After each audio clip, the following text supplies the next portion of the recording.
My name is Lance Crosby. I work here at Montpelier as a metal detector technician with the archaeology department. Number one, being on a historic property is mind-blowing. It's incredible. It's an incredible work atmosphere. Just to be part of anything uncovering part of Madison's past is incredible. What's interesting, especially for you guys, what I'm doing right now is we thought we were done in this area. It's all flat. And then Lance came in with a metal detector and found a bunch of hits. So I am responsible for going through and digging out what hits that he's found. My name is Matthew Reeves. I'm Director of Archaeology here at James Madison's Montpelier. A lot of times at a site like this, you've got no indication of where the buildings are, so you have to use survey techniques to find where these structures are located.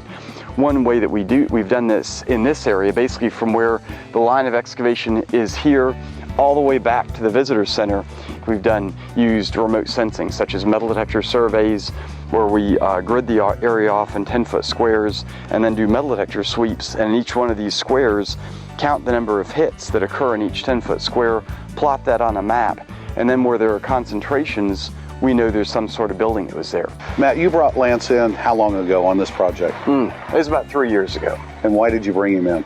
Brought him in initially, we were doing surveys of an area of woods. And with using metal detector technology with my own staff, we weren't able to get the results that I thought we should be getting. So I talked with Lance. He came out for about a month on a volunteer basis, started finding these sites, because Lance has about 30 years of experience behind the metal detector he uses, and started to find these sites in an efficient way that I knew I couldn't afford not to have Lance on staff helping us with this process. And what we've been able to do over the past 3 years is really grow the technique of metal detecting in such a manner that it cross-cuts every aspect of the surveys and excavations we do.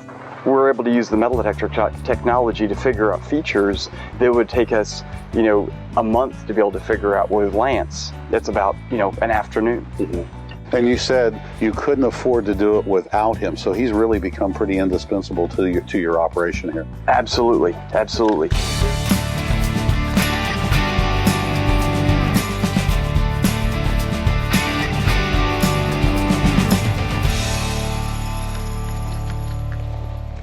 That's very cool.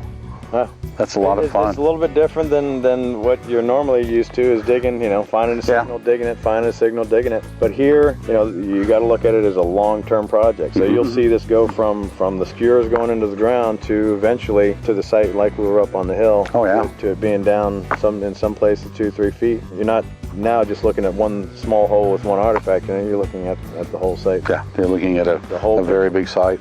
Now, really, as far as the grid hunting and things like that, that's just, that's what everybody should be doing no matter what. But as a metal detectorist, this is something that, it's not a quick fix. It's not a quick artifact recovery. This is a long, ongoing process, and I tell you, it's very exciting to start it off and to see where it finishes.